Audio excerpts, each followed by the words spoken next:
Historia real. La mujer que enterraron de noche. Dolores Vega, 1890, Querétaro. Bienvenido a este espacio donde la historia guarda silencio y los registros oficiales dejan más preguntas que respuestas. Antes de comenzar, te invito a escribir en los comentarios desde qué lugar nos estás escuchando y si este relato te encuentra de día o en plena noche. Nos interesa saber hasta dónde llegan estas historias y en qué momento del tiempo vuelven a cobrar vida. En este canal exploramos casos reales, desapariciones y misterios ocurridos en distintas ciudades de México. Relatos que fueron ocultados, ignorados o simplemente olvidados con los años. Si te atraen las historias oscuras basadas en hechos reales y quieres seguir descubriendo estos archivos silenciados, suscríbete al canal y activa la campana para no perderte ninguno de nuestros relatos. Ahora sí, acompáñanos en esta historia. La mujer que enterraron de noche. Dolores Vega. Capítulo 1. La perla de Querétaro. En el corazón del México decimonónico, donde las haciendas se alzaban como pequeños reinos feudales y los secretos de las familias adineradas se guardaban con el mismo celo que los cofres de oro, existía una mujer cuya belleza había cautivado a toda una ciudad. Su nombre era Dolores Vega, y en el año de 1890, a sus 28 años de edad, se había convertido en lo que la sociedad queretana llamaba la perla más preciada del Bajío. La hacienda de los Vega Montero se extendía sobre más de 3.000 hectáreas de tierra fértil, tierra que había sido trabajada por generaciones de peones y que había generado una fortuna considerable para don Aurelio Montero, el esposo de Dolores.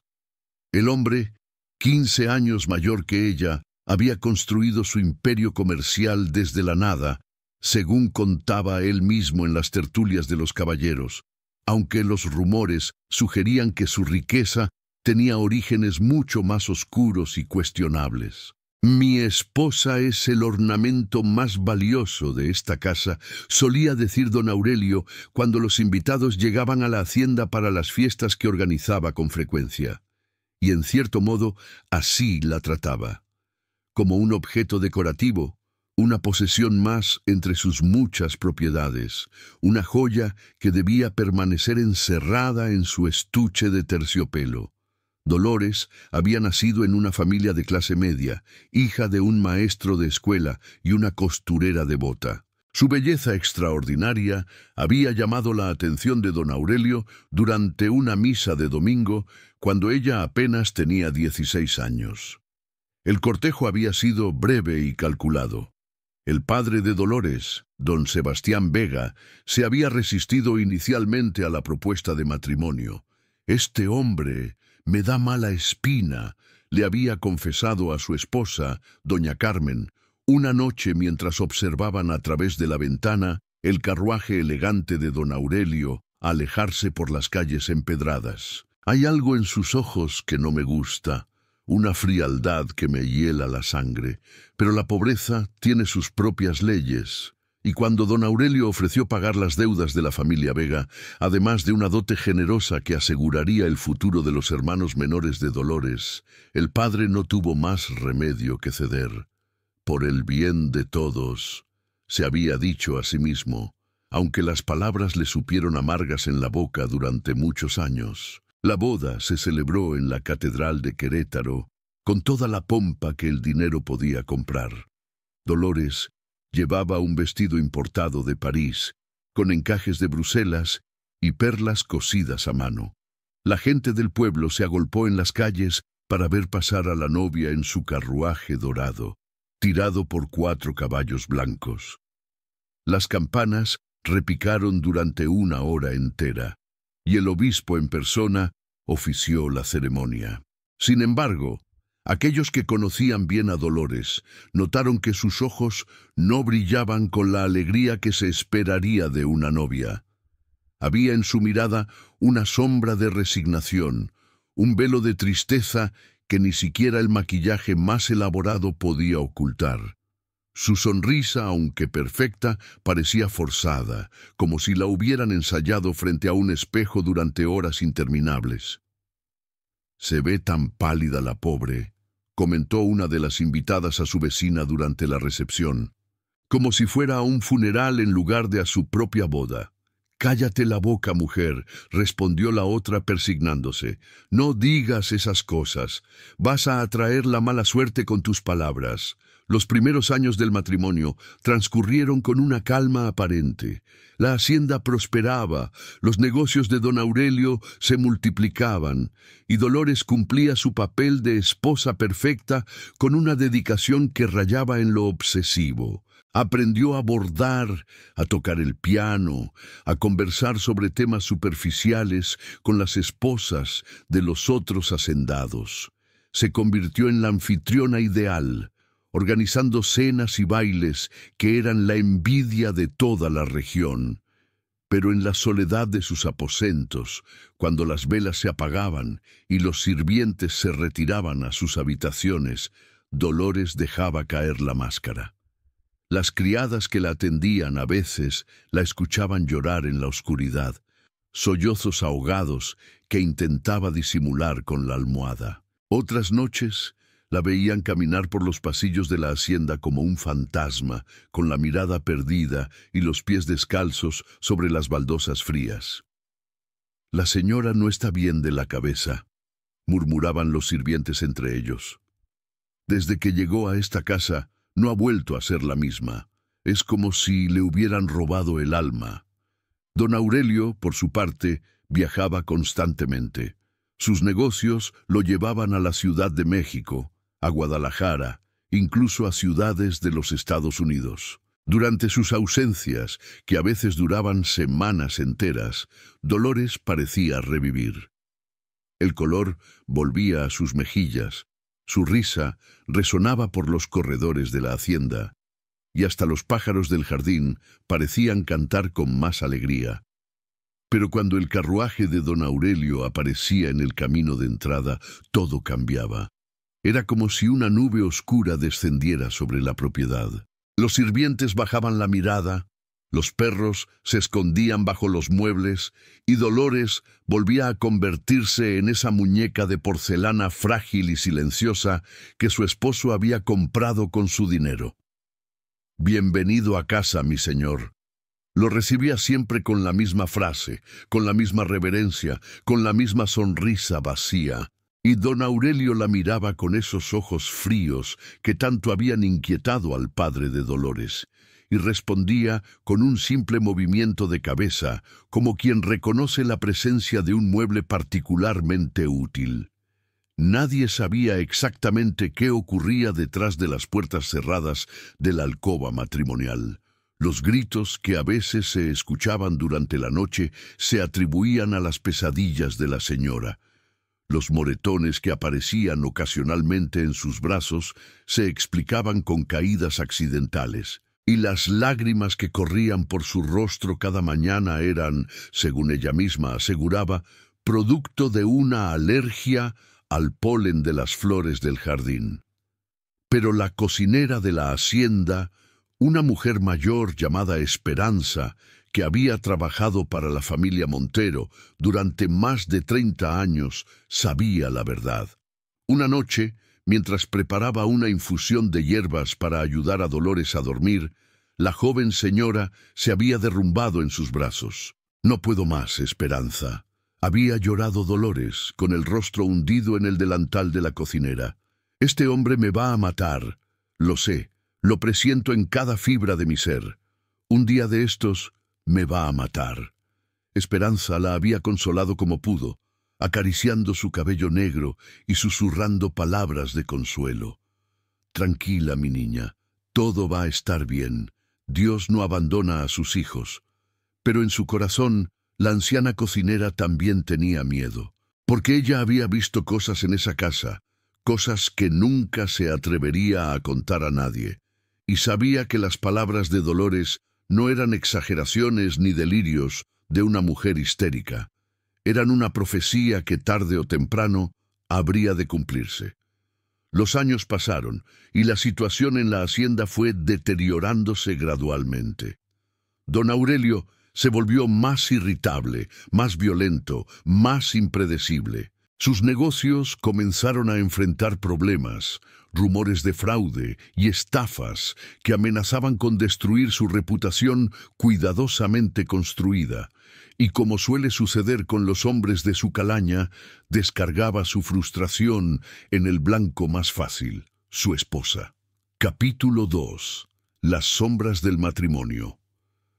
Para el año de 1888, cuando Dolores cumplió 26 años, el matrimonio Montero Vega era un secreto a voces en toda la región de Querétaro. Las familias adineradas, que antes competían por recibir invitaciones a las famosas fiestas de la hacienda, ahora evitaban las reuniones sociales organizadas por don Aurelio. Las mujeres de sociedad, que antes envidiaban la belleza y la elegancia de Dolores, ahora la miraban con una mezcla de lástima y temor. «Pobre criatura», decían entre susurros detrás de sus abanicos, «tan joven y ya con un pie en la tumba. Ese hombre la está matando lentamente y todos lo sabemos». Pero nadie hacía nada.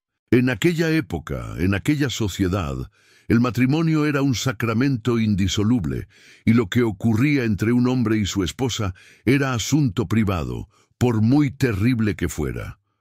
Las leyes protegían al marido, la iglesia bendecía la unión, y las mujeres debían soportar su cruz con paciencia y resignación. Dolores intentó escapar una vez. Fue durante una de las largas ausencias de don Aurelio, cuando él había viajado a la Ciudad de México para resolver unos asuntos legales relacionados con una demanda por estafa. Ella empacó una pequeña maleta con lo esencial, reunió las pocas joyas que podía llamar suyas, y una madrugada de octubre, cuando la luna estaba oculta tras las nubes, salió de la hacienda a pie, rumbo a la casa de sus padres. No llegó muy lejos. Los hombres de don Aurelio, que siempre vigilaban la propiedad, incluso en su ausencia, la alcanzaron antes de que pudiera llegar al pueblo más cercano. La trajeron de vuelta a la hacienda, como a una prisionera fugada, con las manos atadas y los ojos vendados. Cuando don Aurelio regresó y se enteró de lo ocurrido, su furia fue legendaria. Los sirvientes que presenciaron la escena nunca olvidaron los gritos que resonaron por toda la casa esa noche, ni el sonido de los golpes que siguieron, ni el silencio aterrador que vino después. «Si vuelves a intentar algo así», le dijo don Aurelio a su esposa, sosteniéndola del cabello mientras ella yacía en el suelo de la habitación, «no solo te mataré a ti, mataré a toda tu familia, a tus padres, a tus hermanos, hasta al perro de tu casa. ¿Me has entendido bien?» Dolores asintió, incapaz de hablar, con los labios partidos y un ojo hinchado que pronto se cerraría por completo. Desde esa noche nunca volvió a intentar huir, pero algo cambió en ella, algo profundo e irreversible. La esperanza que había mantenido encendida en su corazón durante todos esos años se apagó definitivamente, dejando solo cenizas y un vacío helado. Los padres de Dolores, don Sebastián y doña Carmen, intentaron intervenir. Viajaron a la hacienda para ver a su hija, preocupados por los rumores que llegaban a sus oídos, pero don Aurelio los recibió con frialdad y les prohibió la entrada a la propiedad. «Mi esposa está perfectamente bien», les dijo desde el portón de la hacienda, flanqueado por dos de sus hombres armados. «Simplemente no desea recibir visitas. Respeten su voluntad y la mía». «Queremos verla», insistió don Sebastián, con la voz temblando de impotencia y rabia contenida. «Es nuestra hija. Tenemos derecho a saber cómo está». Don Aurelio sonrió, una sonrisa que no llegaba a sus ojos. «Su hija ahora es mi esposa, don Sebastián, mi propiedad, si me permite la expresión, y yo cuido muy bien de mis propiedades. Ahora Les sugiero que se marchen antes de que me vea obligado a tomar medidas desagradables. Los padres de Dolores regresaron a su casa con el corazón destrozado. Doña Carmen lloró durante días enteros, culpándose por haber permitido ese matrimonio maldito. Don Sebastián, por su parte, comenzó a beber, tratando de ahogar en alcohol la culpa y el dolor que lo consumían. «Vendí a mi hija», repetía una y otra vez, sentado en su silla favorita con una botella de mezcal en la mano. «La vendí por unas monedas de plata, como si fuera ganado. Dios me va a castigar por esto. Dios me va a castigar».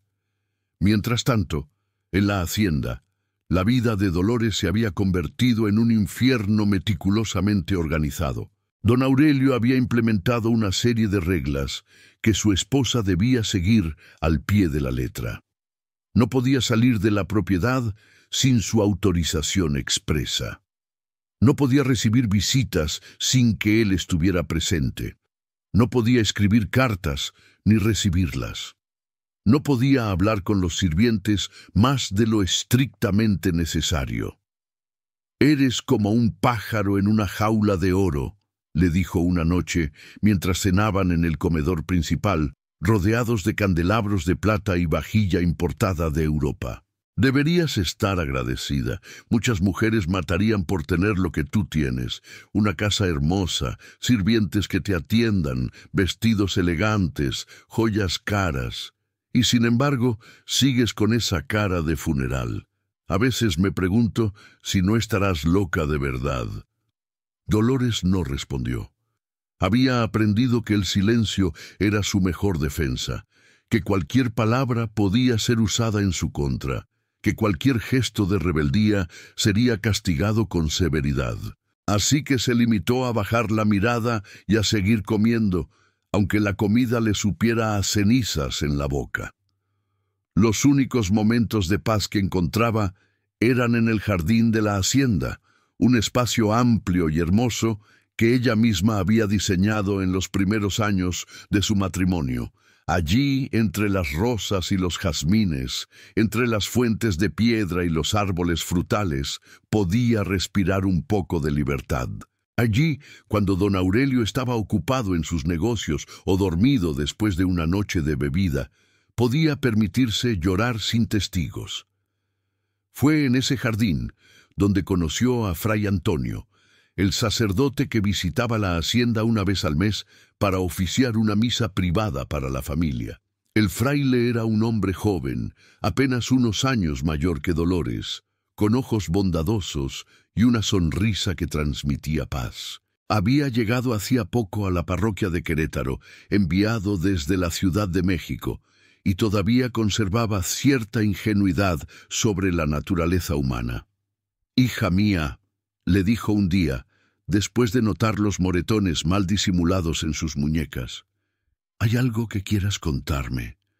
Recuerda que todo lo que me digas quedará bajo el secreto de confesión.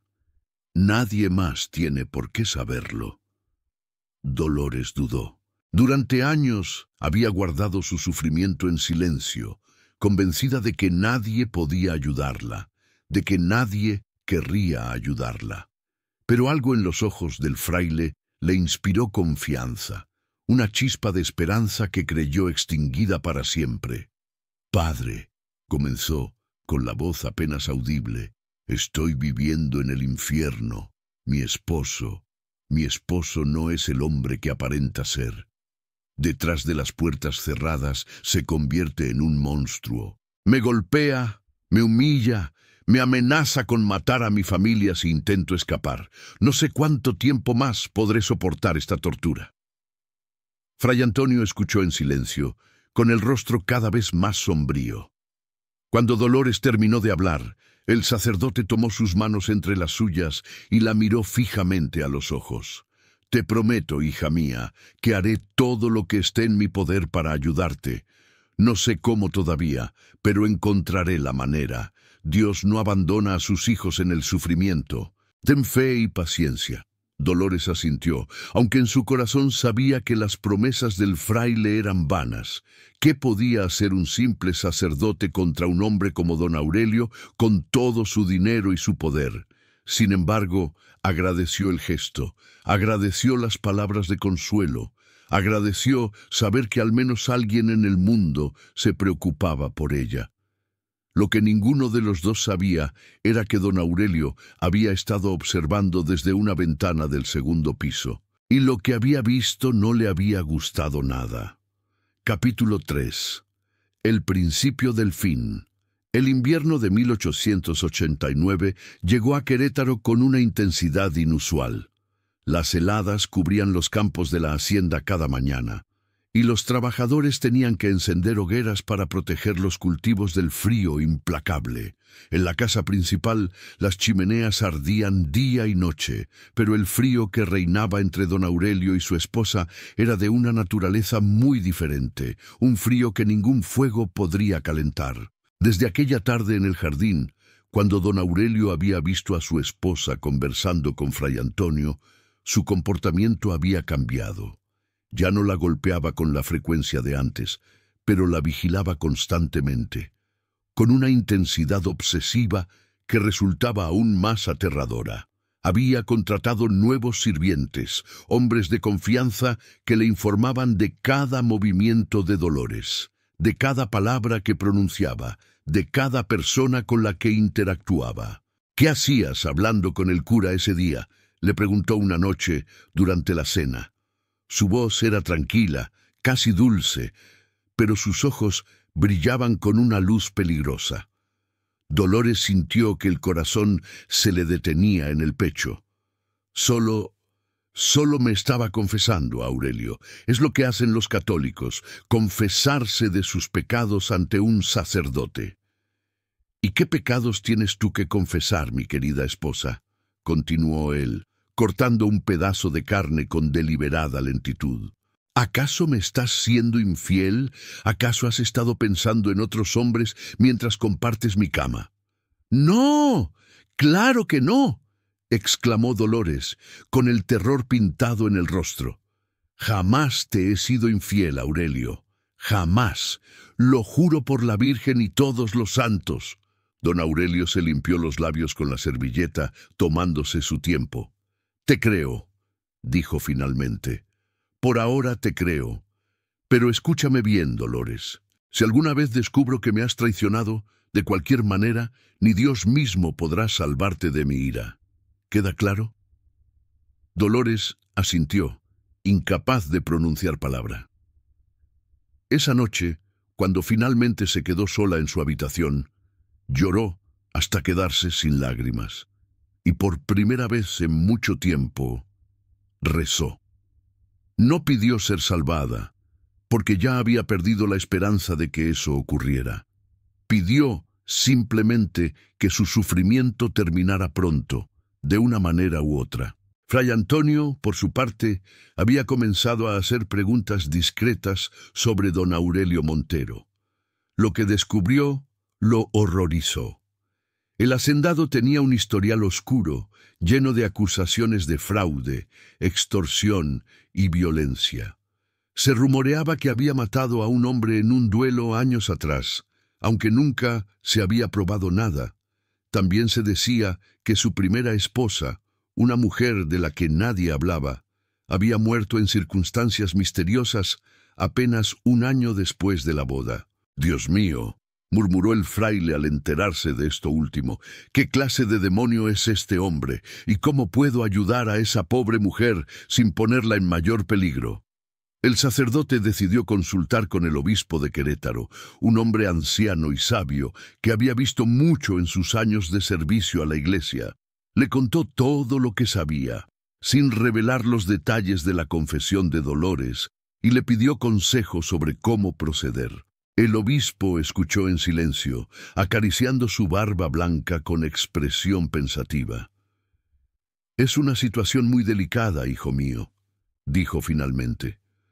«Don Aurelio Montero es un hombre poderoso, con muchos contactos en el gobierno y en la sociedad. Si lo confrontamos directamente, podría volverse contra la Iglesia, y eso traería consecuencias desastrosas para muchos. Pero, Excelencia, protestó Fray Antonio, ¿cómo podemos quedarnos de brazos cruzados mientras esa mujer sufre? No tenemos la obligación moral de proteger a los inocentes. La tenemos, sin duda, concedió el obispo, pero también tenemos la obligación de ser prudentes. A veces, la mejor manera de ayudar a alguien no es la más directa. Déjame pensar en esto, Fray Antonio. Veré qué puedo hacer, pero mientras tanto, te pido que seas discreto. No hagas nada que pueda poner en peligro a esa mujer o a ti mismo. El fraile salió de la entrevista con el corazón pesado.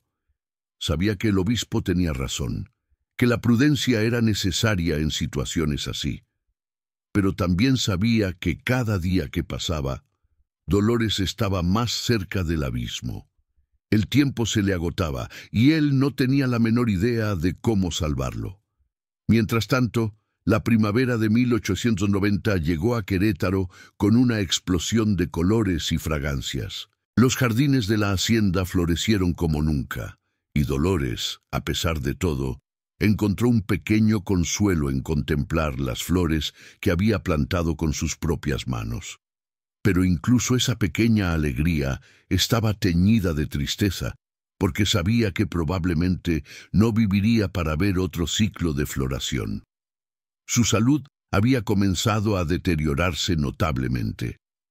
Había perdido mucho peso, y su piel, antes radiante, había adquirido un tono grisáceo enfermizo.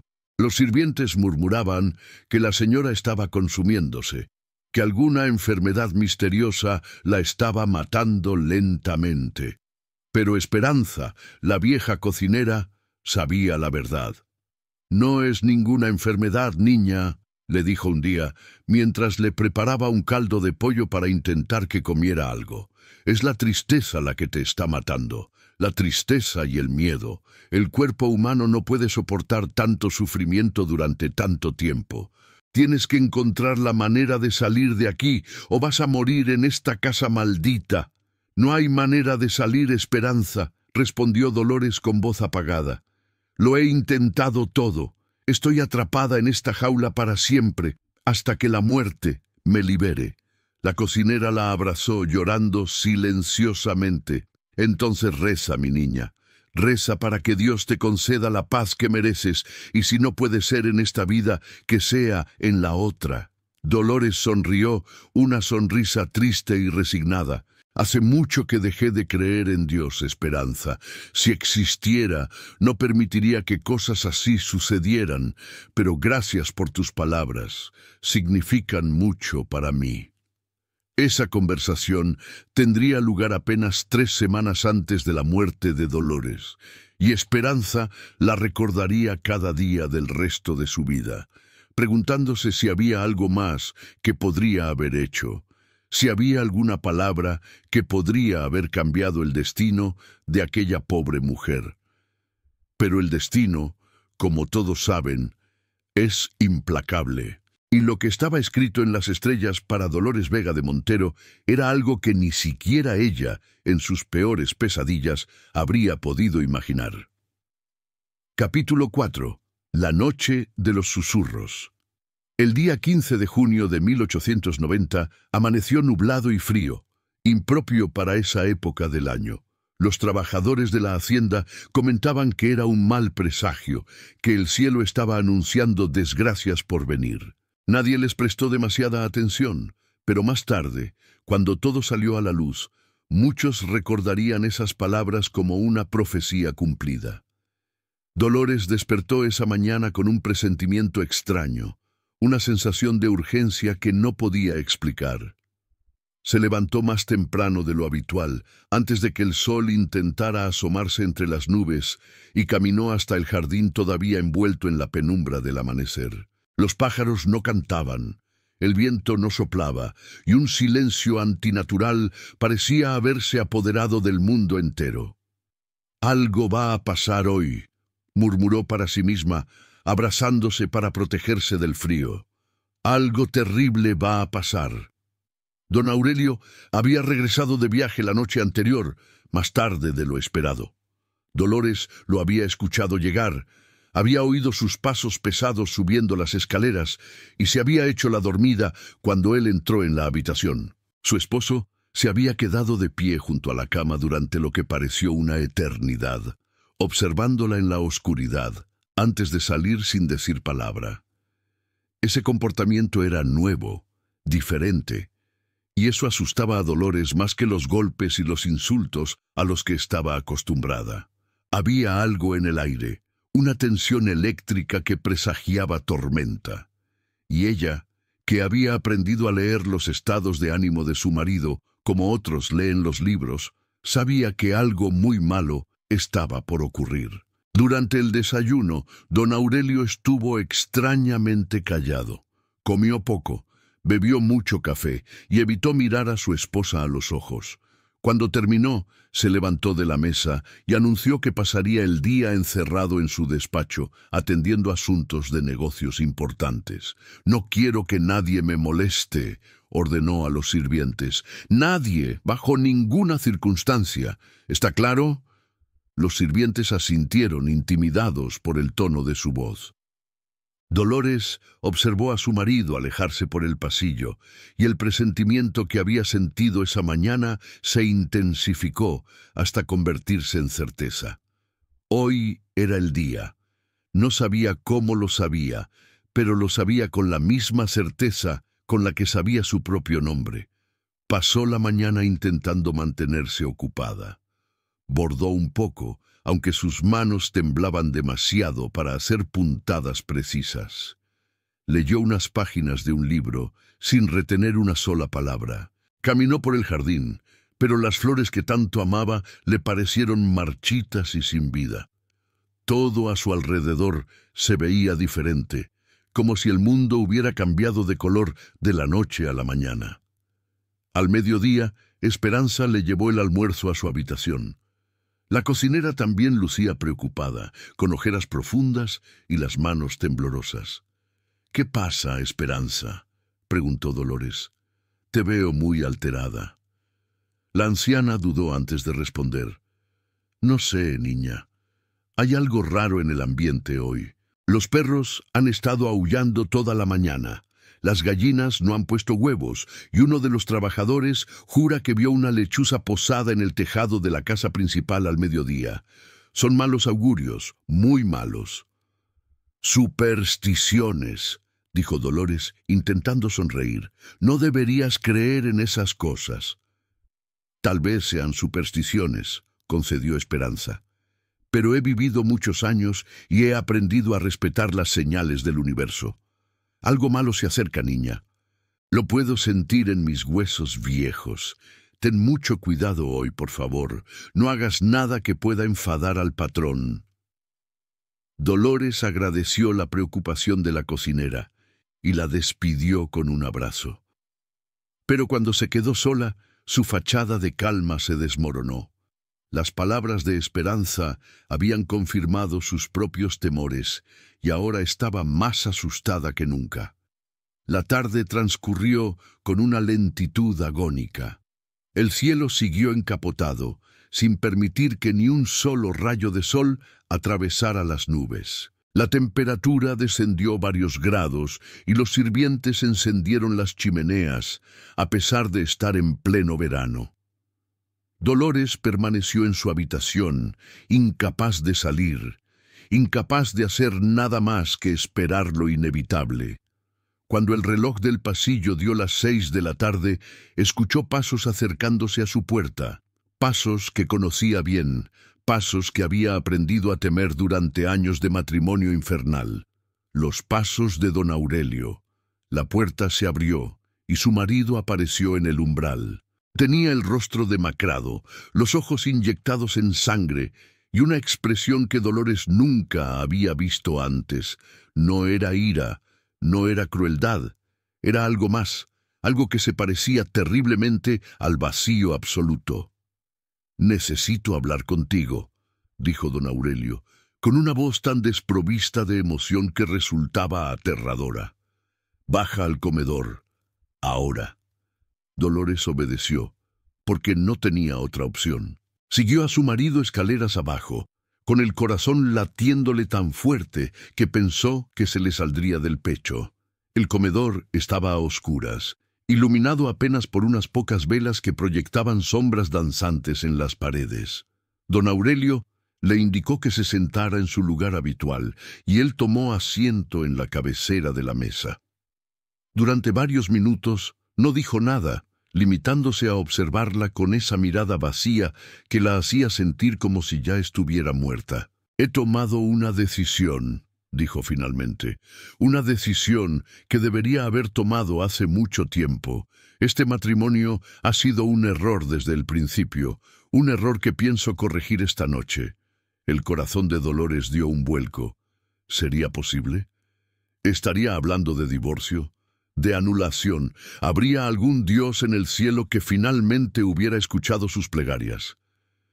¿Qué quieres decir?», preguntó, apenas atreviéndose a respirar. Don Aurelio sonrió, pero no había nada de humor en esa sonrisa.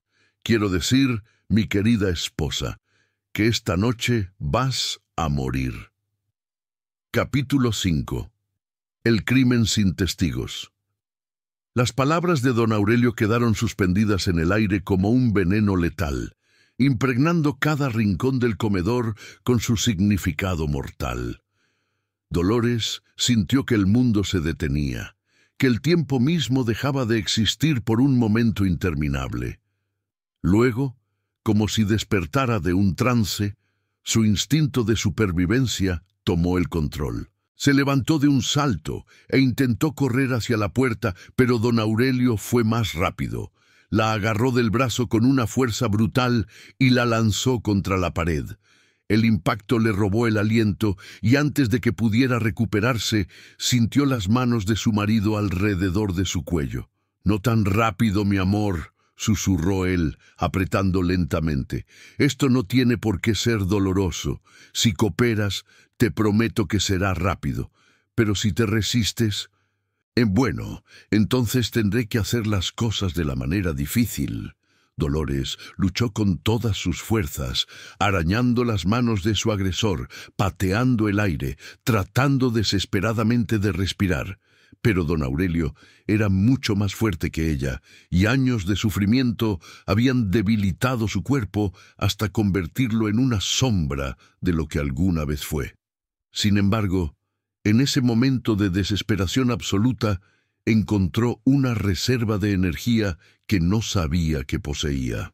Con un movimiento súbito, logró clavar las uñas en los ojos de don Aurelio, obligándolo a soltar su agarre por un instante. Fue suficiente para que ella escapara de sus garras y corriera hacia la cocina, donde sabía que Esperanza estaría preparando la cena.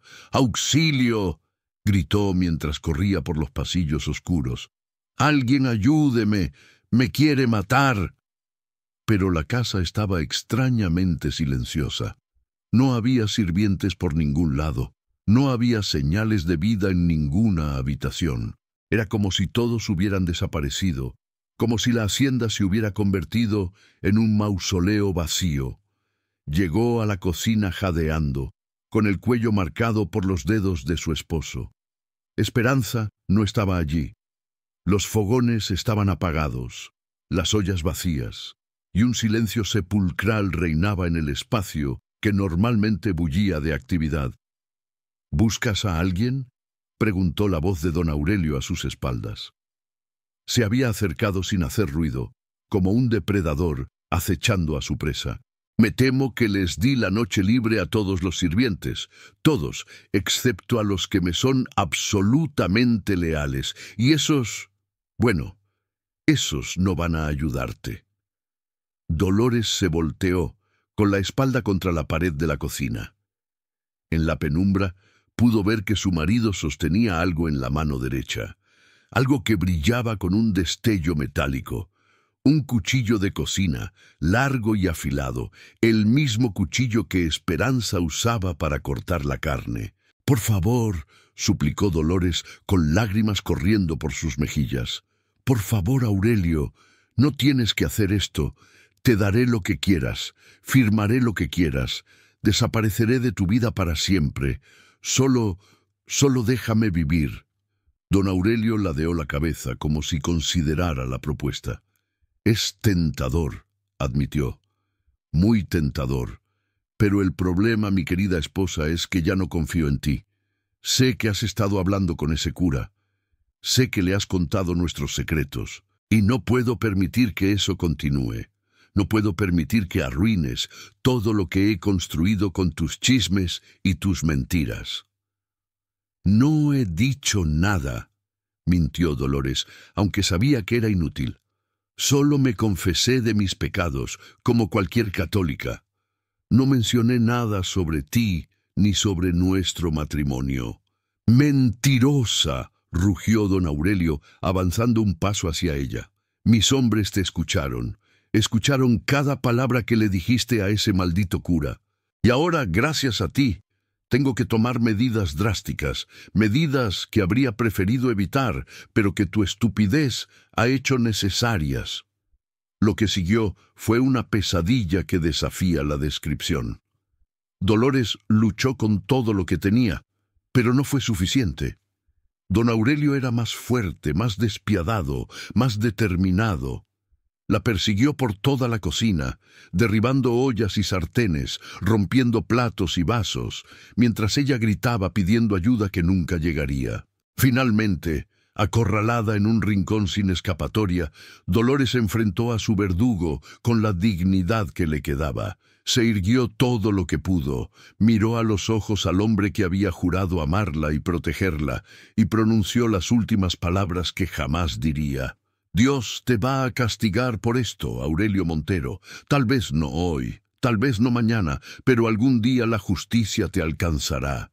Y cuando eso ocurra, recordarás este momento, recordarás mi rostro, y sabrás que todo el sufrimiento que experimente tu alma condenada no será suficiente para pagar por lo que me has hecho. Don Aurelio no respondió. Simplemente levantó el cuchillo y lo dejó caer. Cuando todo terminó, el asesino se quedó de pie en medio de la cocina, contemplando el cuerpo sin vida de la que había sido su esposa durante 12 años. No sentía remordimiento, no sentía tristeza, no sentía nada en absoluto. Solo un vacío inmenso y frío, similar al vacío que siempre había llevado en el lugar donde otros hombres tenían el corazón. Luego, con la meticulosidad de quien ha planeado algo durante mucho tiempo, comenzó a ejecutar la siguiente fase de su plan. Llamó a sus hombres de confianza, los mismos que habían vigilado a Dolores durante años, y les ordenó que prepararan todo para el entierro. «Tiene que ser esta noche», les dijo, mientras se lavaba la sangre de las manos en una palangana de agua fría. «Antes del amanecer, el cuerpo tiene que estar bajo tierra. Y nadie, absolutamente nadie, puede enterarse de lo que ha pasado aquí. ¿Entendido?» Los hombres asintieron, acostumbrados a seguir órdenes sin hacer preguntas. Habían hecho cosas similares para don Aurelio en el pasado, aunque nunca algo de esta magnitud. Pero el dinero que les pagaba era suficiente para comprar su silencio, y el miedo que les inspiraba era suficiente para garantizar su lealtad. Mientras ellos se ocupaban del cuerpo, don Aurelio subió a su despacho y comenzó a redactar las cartas que enviaría a los familiares y conocidos. En ellas explicaba con fingida pena que su amada esposa había fallecido repentinamente durante la noche, víctima de una enfermedad fulminante que los médicos no habían podido identificar. Por razones de salud pública, había sido necesario proceder al entierro inmediato, sin velorio ni ceremonia formal. «Mi corazón está destrozado», escribió con letra firme y sin un solo temblor. «Dolores era la luz de mi vida, y sin ella el mundo me parece oscuro y vacío. Les ruego que recen por su alma y que me perdonen por no poder recibirlos en estos momentos de profundo dolor». Mientras escribía estas mentiras, una sonrisa se dibujó en sus labios. Todo estaba saliendo según lo planeado. En unas horas, Dolores estaría enterrada en el terreno de la hacienda, lejos de ojos curiosos y bocas indiscretas. Y él, don Aurelio Montero, continuaría con su vida como si nada hubiera pasado, o al menos, eso era lo que pensaba. Capítulo 6. El entierro prohibido.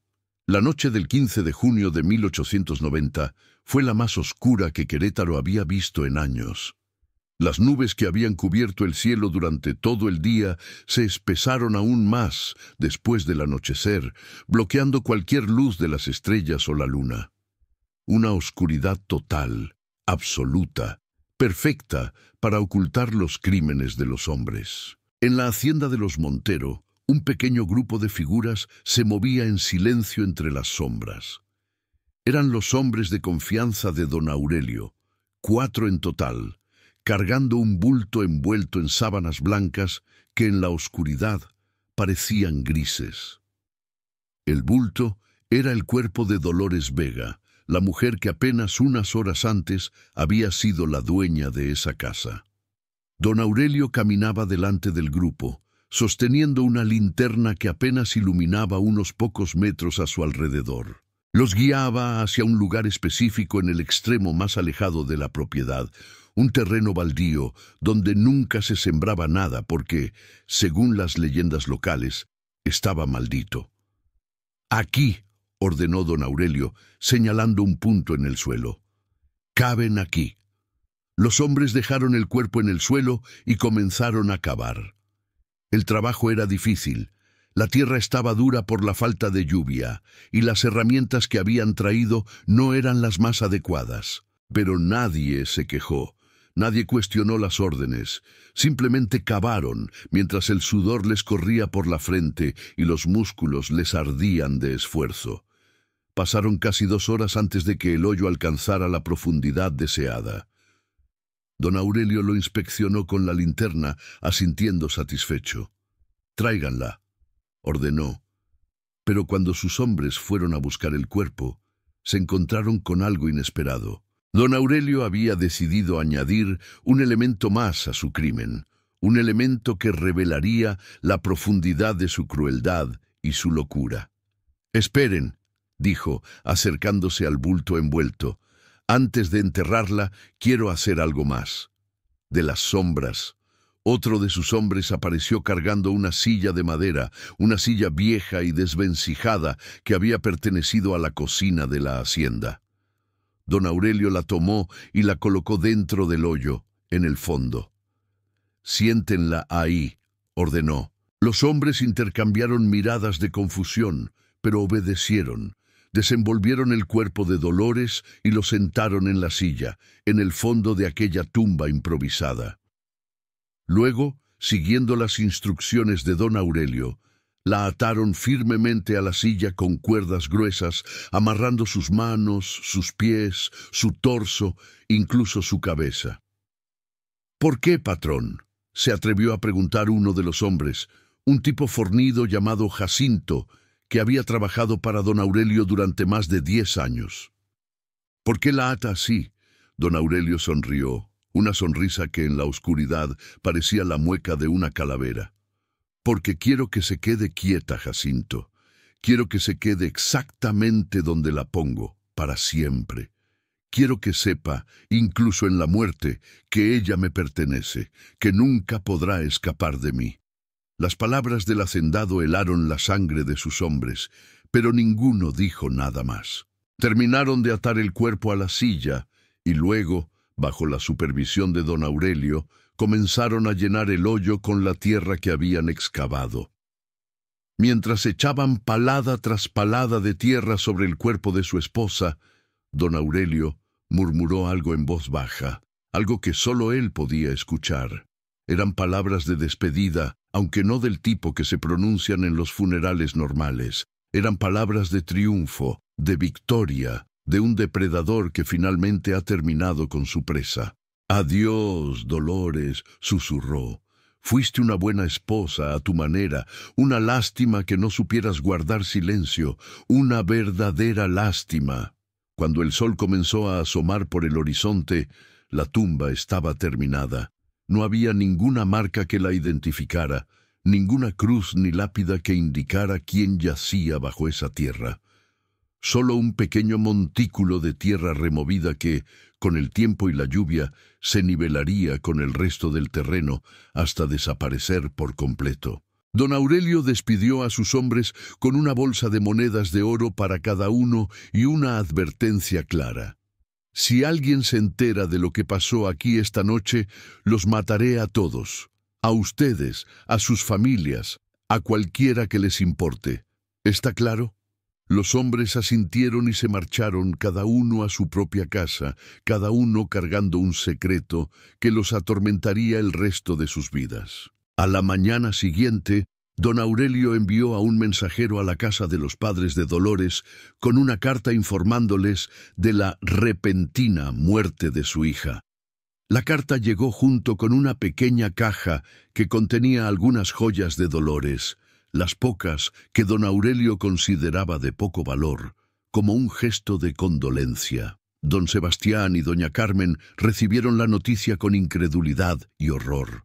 Su hija, su pequeña Dolores, muerta a los 28 años, enterrada en algún lugar sin que ellos pudieran siquiera despedirse.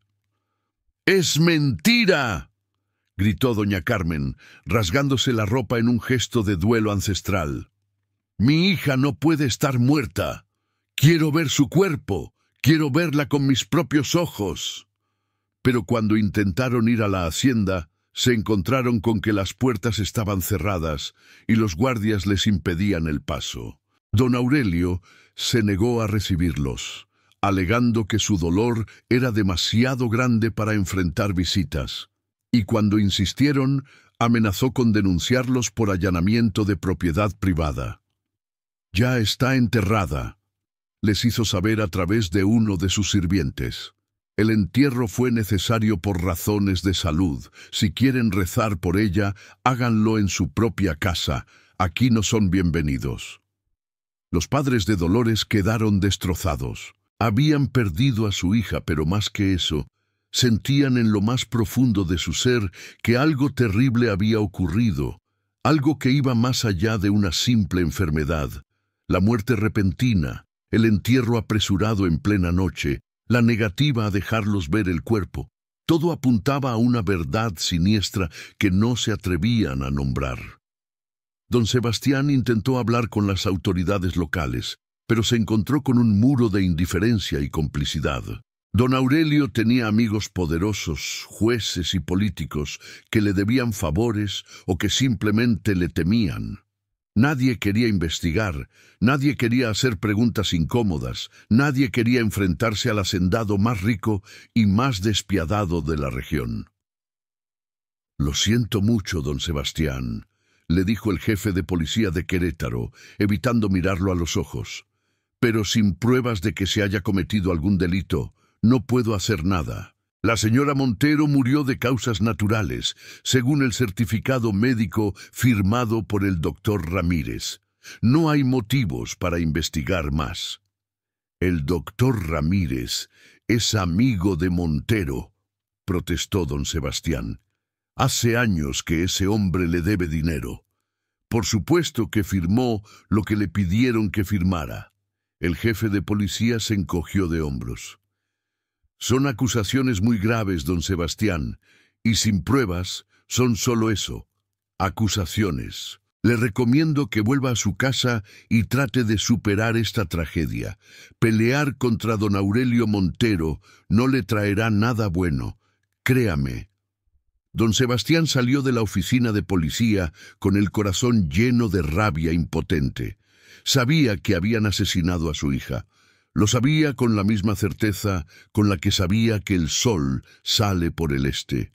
Pero también sabía que no podía hacer nada al respecto, que la justicia en ese país estaba reservada para los ricos y los poderosos, y que él no era ni lo uno ni lo otro. Murió 2 años después, consumido por la culpa y el alcohol. Su esposa, doña Carmen, lo siguió poco tiempo después, diciendo con su último aliento que iba a reunirse con su hija en el cielo.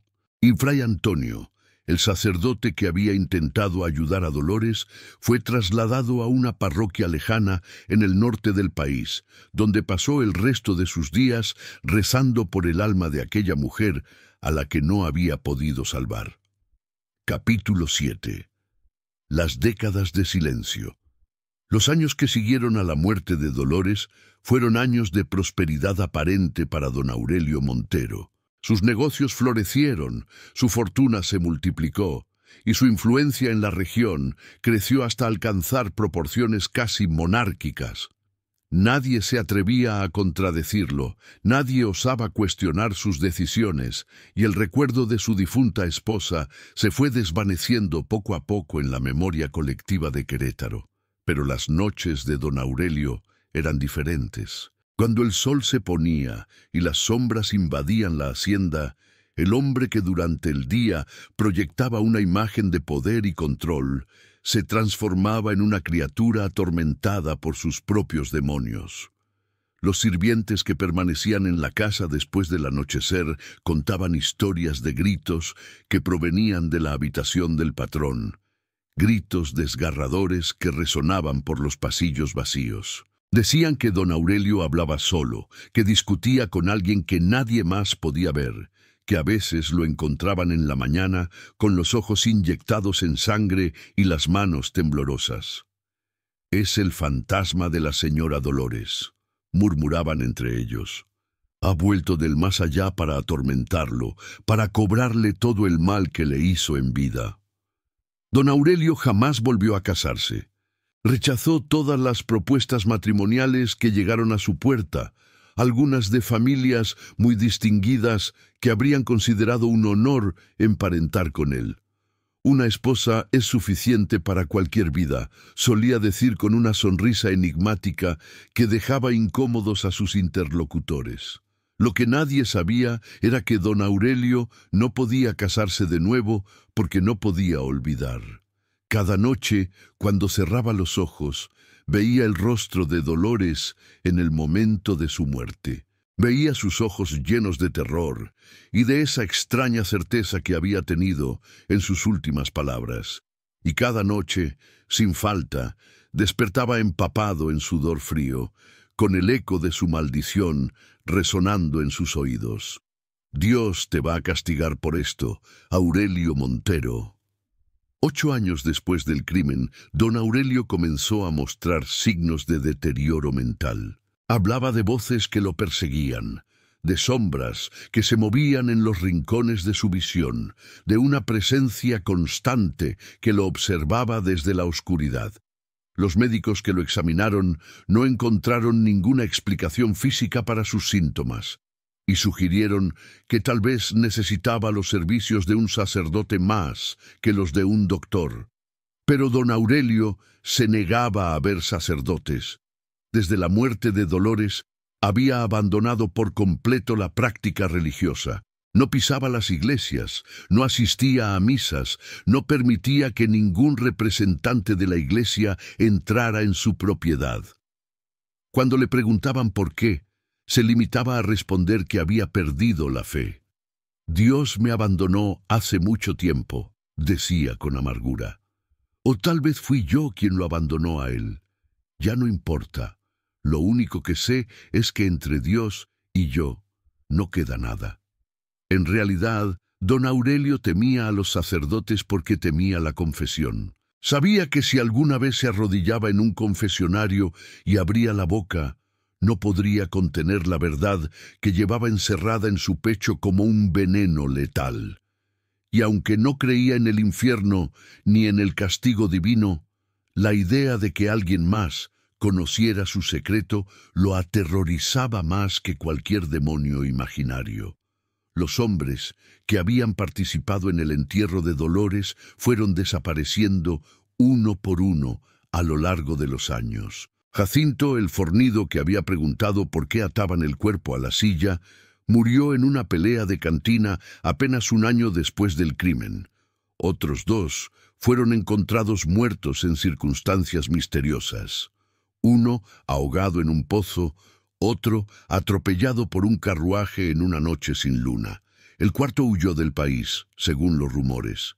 y nunca más se supo de él. Don Aurelio no lloró la pérdida de ninguno. De hecho, cada muerte parecía traerle un alivio momentáneo, como si con cada testigo que desaparecía, su secreto estuviera más seguro. Pero el alivio nunca duraba mucho. Las pesadillas volvían, las voces regresaban y la sombra de Dolores seguía acechando en cada rincón oscuro de su vida. Pasaron las décadas. México cambió. El mundo cambió. Pero la hacienda de los Montero permanecía suspendida en el tiempo, como un monumento a una era que se resistía a morir. Don Aurelio envejeció. Su cabello se volvió blanco, su espalda se encorvó, y su mente, alguna vez aguda y calculadora, comenzó a desvanecerse en la niebla de la senilidad. En sus últimos años, el viejo hacendado pasaba la mayor parte del tiempo sentado en una silla del jardín, mirando hacia el terreno baldío donde había enterrado a su esposa tantos años atrás. Los sirvientes que lo cuidaban decían que a veces lo escuchaban murmurar el nombre de Dolores, que a veces extendía la mano hacia el vacío, como si quisiera tocar a alguien que solo él podía ver. «Perdóname», lo oyeron decir una vez, con lágrimas corriendo por sus mejillas arrugadas. «Perdóname, Dolores, no quería hacerlo, el diablo me engañó, el diablo me hizo hacerlo». Pero si Dolores lo escuchaba desde el más allá, no dio ninguna señal de perdón. Y don Aurelio murió como había vivido, solo, atormentado y sin un solo ser humano en el mundo que llorara su partida. Fue en el año de 1920, 30 años después del crimen, cuando don Aurelio Montero exhaló su último aliento. Tenía 82 años y su cuerpo estaba tan deteriorado que los médicos se sorprendieron de que hubiera durado tanto. Lo enterraron en el cementerio de Querétaro, en un mausoleo imponente que él mismo había mandado construir años atrás, con ángeles de mármol y inscripciones en latín que hablaban de virtud y honor.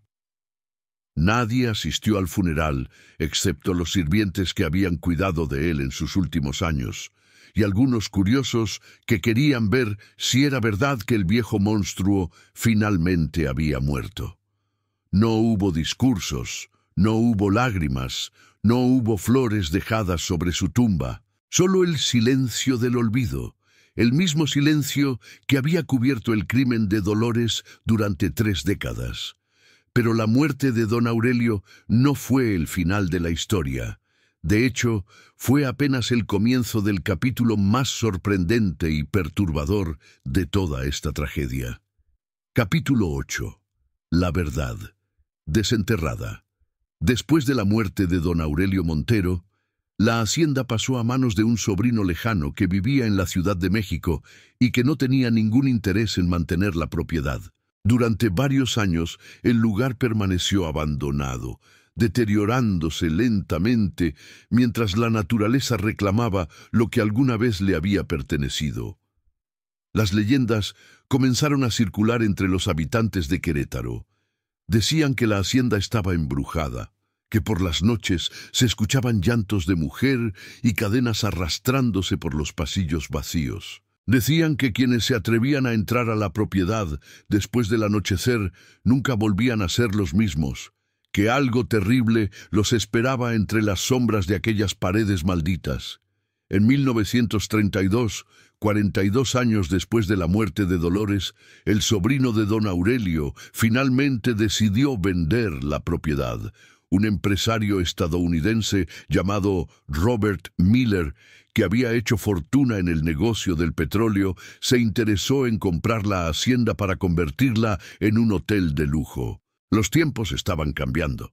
El turismo comenzaba a florecer, y Miller vio una oportunidad de oro en aquella propiedad abandonada, con su arquitectura colonial y sus jardines salvajes. Las negociaciones fueron rápidas y el precio acordado fue ridículamente bajo, considerando la extensión del terreno y el valor histórico de la construcción. El sobrino de don Aurelio estaba ansioso por deshacerse de aquella herencia maldita, y Miller estaba ansioso por comenzar las renovaciones. Los trabajos de remodelación comenzaron en la primavera de 1933. Miller contrató a un equipo de arquitectos e ingenieros, la mayoría de ellos estadounidenses, para supervisar el proyecto. También contrató a decenas de trabajadores locales para realizar las tareas de construcción, muchos de ellos descendientes de los mismos peones que habían trabajado en la hacienda durante la época de don Aurelio. Los problemas comenzaron casi de inmediato. Los trabajadores se quejaban de fenómenos extraños, herramientas que desaparecían y aparecían en lugares imposibles, ruidos inexplicables durante la noche, sombras que se movían por sí solas. Varios de ellos renunciaron después de la primera semana, alegando que el lugar estaba poseído por espíritus malignos.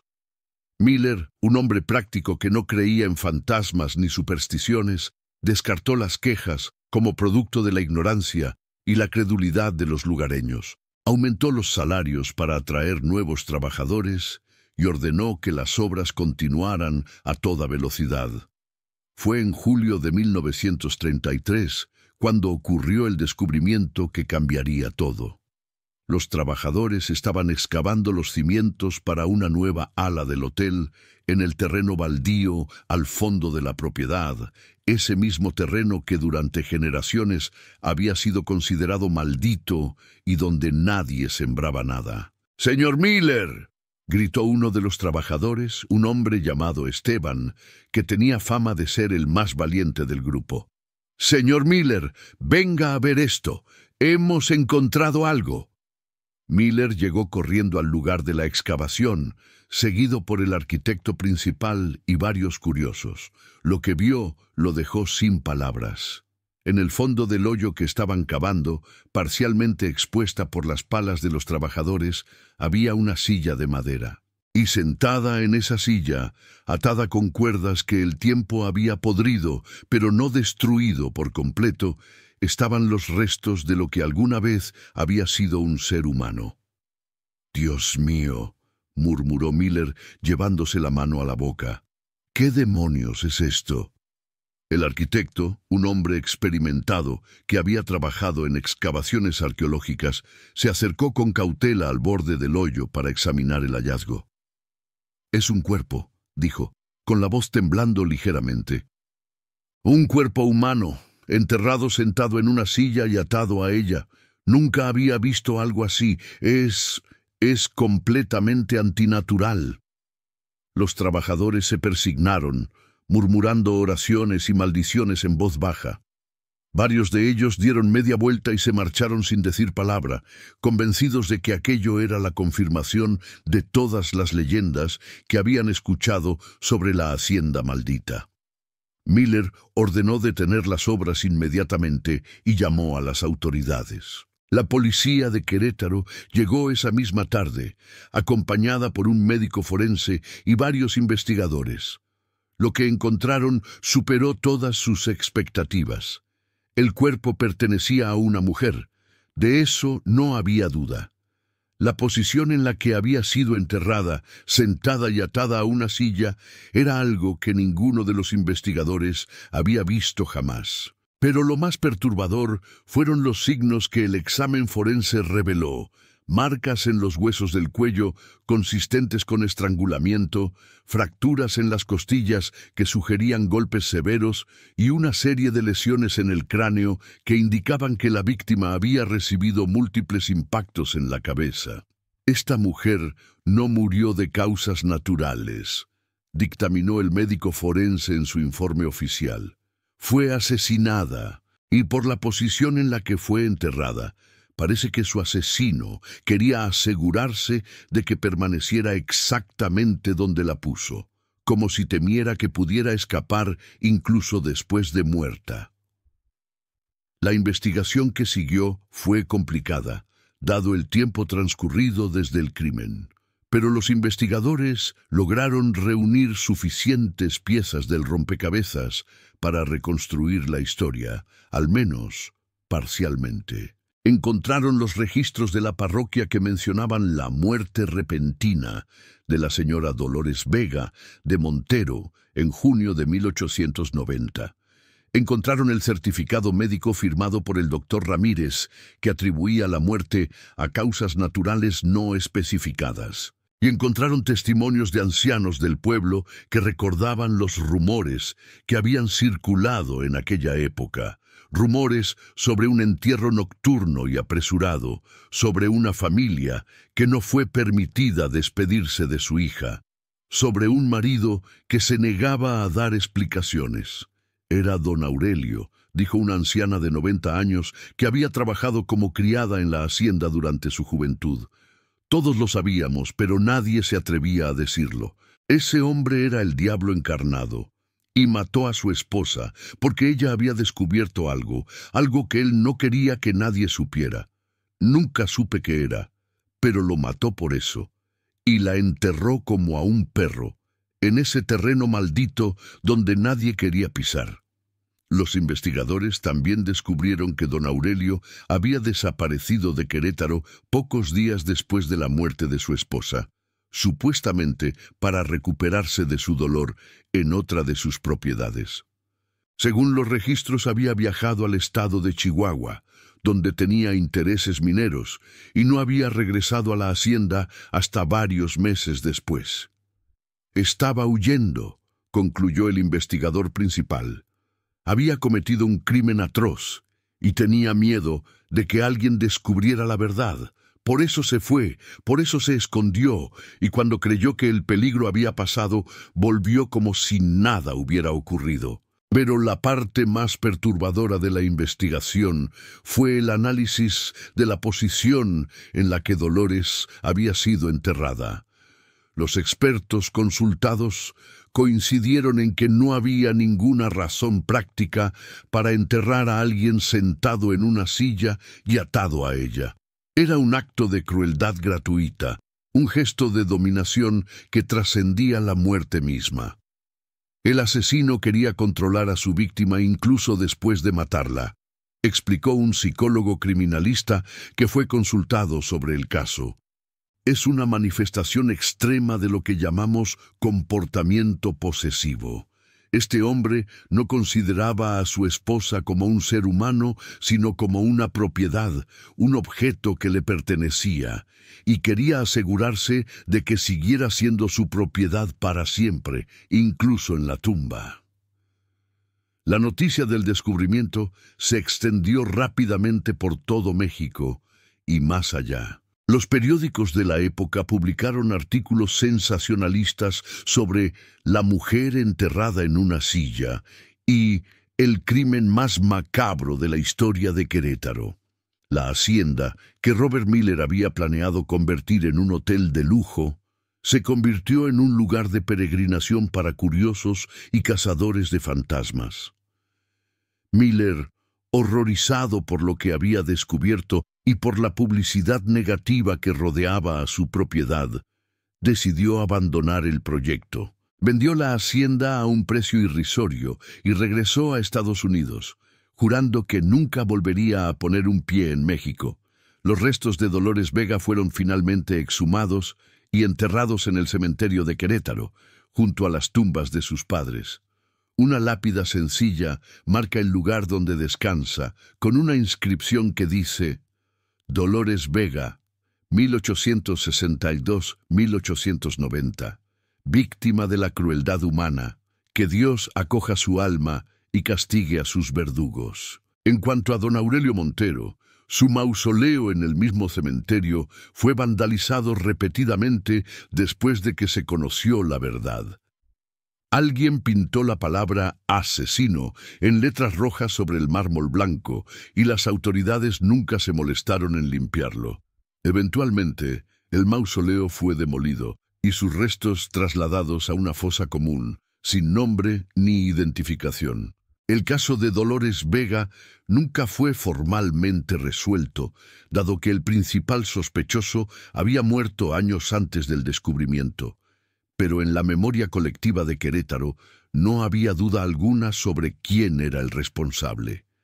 Don Aurelio Montero, El hombre que una vez fue el más rico y poderoso de la región pasó a la historia como un monstruo, un asesino, un demonio con forma humana. Y Dolores Vega, la mujer que fue enterrada de noche, atada a una silla en un terreno maldito, se convirtió en un símbolo de todas las víctimas silenciosas de la violencia doméstica, de todas las mujeres que sufrieron y murieron a manos de quienes juraron amarlas y protegerlas. Su historia se cuenta todavía en las noches de luna llena, cuando el viento sopla entre las ruinas de lo que alguna vez fue la hacienda de los Montero. Dicen que si uno escucha con atención, puede oír el llanto de una mujer entre los árboles, un llanto que nunca cesa, un llanto que clama por la justicia que le fue negada en vida. Y dicen también que el fantasma de don Aurelio vaga por los pasillos vacíos de la hacienda, condenado a revivir su crimen por toda la eternidad, a escuchar una y otra vez las últimas palabras de su esposa resonando en la oscuridad. Dios te va a castigar por esto, Aurelio Montero. Tal vez no hoy, tal vez no mañana, pero algún día la justicia te alcanzará, y cuando eso ocurra, recordarás este momento, recordarás mi rostro y sabrás que todo el sufrimiento que experimente tu alma condenada no será suficiente para pagar por lo que me has hecho. La profecía de Dolores se cumplió, quizás no de la manera que ella esperaba, pero se cumplió. Y su historia, transmitida de generación en generación, sigue siendo un recordatorio de que la verdad, por muy profundamente que se entierre, siempre encuentra la manera de salir a la luz. Porque hay crímenes que el tiempo no borra, secretos que la tierra no puede guardar, y víctimas cuyas voces resuenan a través de las décadas, exigiendo que el mundo conozca su sufrimiento. Dolores Vega fue una de esas víctimas. Y ahora, más de un siglo después de su muerte, su historia finalmente ha sido contada. Que descanse en paz.